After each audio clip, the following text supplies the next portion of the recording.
शुक्रिया सिलेंडर जी। Press media से आए हुए दोस्तों, आप सबको भारतीय जनता पार्टी कश्मीर की तरफ से नए साल के इस मौके पर बहुत बहुत मुबारकबाद। जैसे कि अभी मैंने कहा कि आज की इस प्रेस कॉन्फ्रेंस के हमारे 3 इश्यूज़ हैं, क्योंकि भारतीय जनता पार्टी इस वक्त इलेक्शंस में है और हम इलेक्शन मोड में हैं, जो आर्गन से इलेक्शंस हमारे होते हैं। उसके साथ साथ प्राइमरी मेंबरशिप और एक्टिव मेंबरशिप। मैं सबसे पहले गुजारिश करूंगा आरिफ राजा साहब से कि वो प्राइमरी मेंबरशिप के जो आंकड़े हैं उस पर वो मीडिया को ब्रीफ करे। आरिफ राजा साहब। मेरी तरफ से आप सबको अस्सलाम वालेकुम और नए साल की बहुत बहुत बधाई। जैसे कि साथियों, आप लोग जानते हो कि मेंबरशिप 2024 हर 3 साल के बाद हमारी मेंबरशिप होती है, पार्टी की मेंबरशिप होती है। पहले हमारी प्रीमियम मेंबरशिप होती है, उसके बाद एक्टिव मेंबरशिप होती है। जो हमारी मेंबरशिप अभी हुई है कश्मीर में, मैं कश्मीर की बात करूं, कश्मीर में अभी तक हम एक्टिव मेंबर जो हमारे हैं, प्रीमियम मेंबर जो हमारे हैं 1,25,000 हमने क्रॉस किया है और जो ऑफलाइन है वो 50,000 हमने क्रॉस किया है। टोटल आंकड़ा जो ये है 2.25 लाख मेंबर अभी तक कश्मीर में हमारे नए बन गए हैं। 2019 में हमारे 3.5 लाख मेंबर थे और ये जो अभी हुए हैं सरकार उमर अब्दुल्ला की सरकार बनने के बाद ये इलेक्शन हमारे हुए, देश भर में हमारे अभी तक 17 करोड़ मेंबरशिप बने हैं। भारतीय जनता पार्टी हिंदुस्तान की नहीं बल्कि दुनिया की सबसे बड़ी पार्टी मेंबरों के आंकड़े से बन गई है। और जो आज हमारे पास कल शाम तक आंकड़ा है वो 1,25,000 और 50,000 ऑफलाइन मेंबरशिप है। और एक्टिव मेंबरशिप के बारे में बिलाल साहब हमारे बैठे हैं, जो इंचार्ज है हमारे, वो उस बारे में बात करेंगे। मेरी तरफ से हमारे जो जितने भी कार्यकर्ता हैं जिन्होंने बहुत सारी मेहनत की है इस मेंबरशिप में, मैं सभी कार्यकर्ताओं को आपके माध्यम से मुबारकबाद पेश करना चाहता हूं कि हमारे कार्यकर्ताओं ने 24 घंटे मेहनत करके इस आंकड़े को पार किया है। और अभी मेंबरशिप हमारी बंद नहीं हुई है, हमारा पोर्टल ऑन रहेगा। जब भी मेंबरशिप होगी तो मेंबरशिप का पोर्टल ऑन रहेगा। अल्ताफ साहब। बिलाल साहब, मैं बिलाल साहब से गुजारिश करूंगा वो हमारे जो एक्टिव मेंबर्स बने हैं। शुक्रिया अल्ताफ साहब। ऐसा है कि ये 2 पहलू में हमारी मेंबरशिप हो गई। जैसे आरिफ राजा जी ने आपसे ब्रीफ कंप्लीट किया कि जो प्राइमरी मेंबर का एक लेवल था और सेकंड लेवल जो था एक्टिव मेंबर। साथियों, मैं आपको बताना चाहता हूँ एक्टिव मेंबर किसको कहते हैं भारतीय जनता पार्टी में। एक्टिव मेंबर हम उसी को कहते हैं कि जिसके पीछे 50 बंदे होंगे प्राइमरी मेंबर वाले, और इसका आंकड़ा 50 मेंबर जब आ जाएगा ये पार्टी का एक सदस्य बनता है एक्टिव मेंबर का।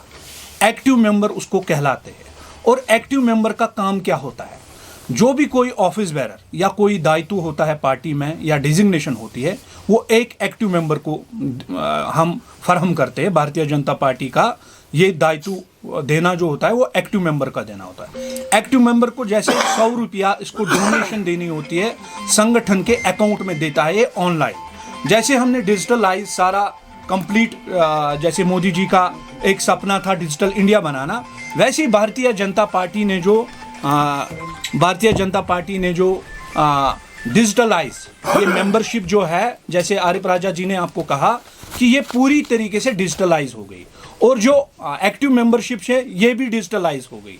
यानी कि जिस व्यक्ति का, जिस सदस्य का फ़ोन है, जिस सदस्य वो कॉल करता है इस नंबर पे, उसकी और OTP आ जाता है। OTP के माध्यम से फिर वो मेंबर बन जाता है और ऑनलाइन वो पैसा देता है। डोनेशन 100 रुपया पार्टी के अकाउंट में होता है। ये सदस्य का रूप है। आज का आंकड़ा मैं कहना चाहता हूँ आपको कि जितना कश्मीर 10 जिलों में हमने पूरी तरीके से अभी एक्टिव मेंबरशिप बनाई। और ये 10 जिलों में कहाँ हमारी एक्टिव मेंबरशिप आ गई। पर पोलिंग बूथ पे हमारे ऑन रिकॉर्ड अभी 2 सदस्य बन गए अभी एक्टिव मेंबर के, जिनको 50 अभी लाजमन करना है और उन्होंने किया। अभी तक हमारे पास लगभग 6,500 का आंकड़ा आ गया और 6,500 के आंकड़े के बाद फिर स्क्रीनिंग होती है। बाज़ाब्ता कमेटी बैठती है जिस कमेटी का संगठन ने कहा है रिव्यू कमेटी, और ज़िलों में भी रिव्यू कमेटी बैठती है। रिव्यू कमेटी के बाद फिर हम एक्सेप्ट करते हैं हमें एक्टिव मेंबर कौन बनाना है पार्टी का। कोई ऐसा व्यक्ति मत ना है जो गलत है, जिनको हमने एक्टिव मेंबर संगठन का नहीं बनाना चाहिए। और इस प्रकार के साथ अभी 6,500 एक्टिव मेंबर्स अभी भारतीय जनता पार्टी में। भारतीय जनता पार्टी अभी राइज हो रही है कश्मीर में, और इलेक्शन के भी आपको पता है 5.5 vote share Bharatiya Janata party को घाटी से मिला। और इतना ही मुझे कहना था, तो अल्ताफ साहब के पास। शुक्रिया दोस्तों, जैसे कि मेरे दोनों साथियों ने आपके साथ बात की, आरिफ साहब ने प्राइमरी मेंबरशिप का आंकड़ा दिया और बिलाल साहब ने एक्टिव मेंबरशिप का आंकड़ा दिया। सबसे बड़ी बात इस बार ये है कि ट्रांसपेरेंसी और अकाउंटेबिलिटी हमने इस मेंबरशिप में लाई, और भारतीय जनता पार्टी पूरी शफाफियत के साथ देखती है किसको मेंबर बनाना है, किसको मेंबर। कोई एंटी नेशनल एक्टिविटीज़ में शामिल होगा वो भारतीय जनता पार्टी का एक्टिव मेंबर नहीं बन सकता। साथियों, 2024 का साल जिस तरह से गुजरा है और 2025 में हम दाखिल हुए, तो भारतीय जनता पार्टी की बहुत अचीवमेंट्स है, लेकिन मैं कुछ अचीवमेंट्स पे आपका ध्यान दिलाना चाहता हूं। जैसे कि आप सभी साथी जानते हैं कि इस साल मोदी जी ने हैट्रिक की और हमने सेंटर में एक बार फिर बहुमत हासिल की, और बहुमत के साथ ऑनरेबल नरेंद्र मोदी जी, आदरणीय नरेंद्र मोदी जी देश के तीसरी बार के वज़ीर आज़म बने। और साथ साथ आपने देखा कि हरियाणा में भी हमने बहुत ज़बरदस्त लैंडस्लाइड विक्ट्री हमने वहाँ हासिल की, और साथ साथ महाराष्ट्र में उससे बड़ी जीत हमने हासिल की। इसका सीधा सा मतलब है कि भारतीय जनता पार्टी आए रोज़ देश में मकबूल होती जा रही, और जो खानदानी पार्टियाँ, जिस तरह से वो डायनेस्टी रूलर्स है, गांधी नेहरू फैमिलीज हो, चाहे और भी कोई खानदानी पार्टी हो, वो सुकड़ती जा रही और वो अपना आधार है देश में खोती जा रही। जहाँ तक जम्मू कश्मीर का ताल्लुक है, देखिए जम्मू कश्मीर में भारतीय जनता पार्टी ने पहली बार कहीं पे 40% वोट लिए, कहीं पे 12%, कहीं पे 10%, लेकिन टोटल मिला के अगर हम देखते हैं तो इस बार हमने 19 जगहों पर इलेक्शन लड़ा और 5.5% हमने यहाँ पहली बार 1% से बढ़कर हमने यहाँ वोट लिए। ये भी एक बहुत बड़ी अचीवमेंट है कश्मीर जैसे खिते में, जहाँ पार्टी को अनटचेबल लोग मानते थे, या भारतीय जनता पार्टी की एक इमेज गलत तरीके से यहाँ पेश की गई थी, लेकिन लोग आज उसको चाहते हैं। और वो आपके सामने इस वक्त एक सबूत भी आरिफ साहब ने दिया कि गवर्नमेंट नेशनल कॉन्फ्रेंस थी, तब भी लोग भारतीय जनता पार्टी के साथ जुड़ते हैं। बिलाल साहब ने भी आपको यही कहा। दूसरी सबसे बड़ी अचीवमेंट जो 2024 में हुई वो जम्मू कश्मीर का इलेक्शन था। पहली बार इतनी बड़ी तादाद में वोटर्स का निकलना, और न बम, ग्रेनेड, गोली, लाठीचार्ज, टेयर गैस, शेलिंग, बाइकाट, धमकी, इस नाम की कोई चीज़ हमें देखने को नहीं मिली। इसका सीधा सा मतलब है कि भारतीय जनता पार्टी वाली गवर्नमेंट ने दहशत गर्दों के ताबूत में आखिरी कील ठोकर जम्मू कश्मीर को पूरा मुंतखबता बनाया। और कश्मीर में आप भी देखिए, आज मिलिटेंसी फ्री, दहशतगर्दी फ्री कश्मीर बन गया। यही वजह है कि आज खुल के लोग इस इलेक्शन में निकले हैं।